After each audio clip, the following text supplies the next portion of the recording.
Sir చిన్న పిల్లలు chocolate ఇస్తే గాని స్కూల్‌కెళ్ళనని మారం చేసినట్టు, జగన్మోహన్ రెడ్డి గారు గూడా నాకు ప్రతిపక్ష హోదా ఇస్తేనే నేను అసెంబ్లీకెళ్తా అంటాం. ఎంతవరకు కరెక్ట్? స్కూలు పిల్లవాడు స్కూలుకి వెళ్ళకపోవటం తప్పు. కాలేజీ స్టూడెంట్ కాలేజీకి వెళ్ళకపోవడం తప్పు. కానీ అసెంబ్లీ సభ్యుడు అసెంబ్లీకి వెళ్ళకపోవడం తప్పు మాత్రమే కాదు నేరం. యెస్. తప్పుకి, నేరానికి చాలా తేడా ఉంది. యెస్. ఇప్పుడు స్కూలు పిల్లవాడికి, కాలేజీ పిల్లవాడికి జీతం ఇవ్వరు కాలేజీకి, స్కూల్‌కి పోతున్నందుకు. అవును. కానీ అసెంబ్లీ సభ్యుడికి జీతం ఇస్తారు. ఎమ్మెల్యేగా అలవెన్సులు పొందుతాడు, జీతం పొందుతాడు, సెక్యూరిటీ పొందుతాడు.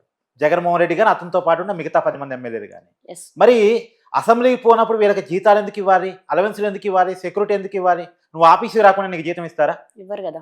మరి జగన్మోహన్ రెడ్డికి ఎందుకు ఇవ్వాలి? యెస్. కాబట్టి నేను అనేది ఏంటంటే, రెండోది ప్రతిపక్ష హోదా ఇస్తానంటేనే వస్తానంటే, ప్రతిపక్ష హోదా ఇవ్వాల్సింది ఎవరు అసలు? 2014లో 67 స్థానాలు వైసీపీ గెలవబట్టి జగన్మోహన్ రెడ్డి ప్రతిపక్ష నాయకుడు అయ్యారు. ఎవరిచ్చారు ప్రతిపక్ష హోదా?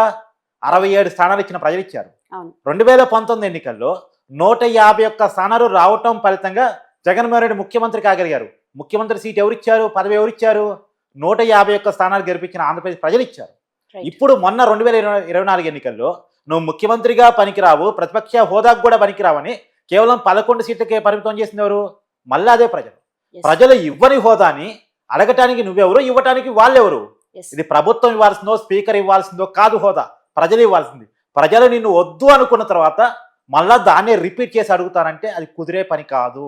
రైట్. నువ్వు అసెంబ్లీకి రావాల్సిందే, రాకపోతే ఆ పదవిని వదులుకోవాల్సిందే.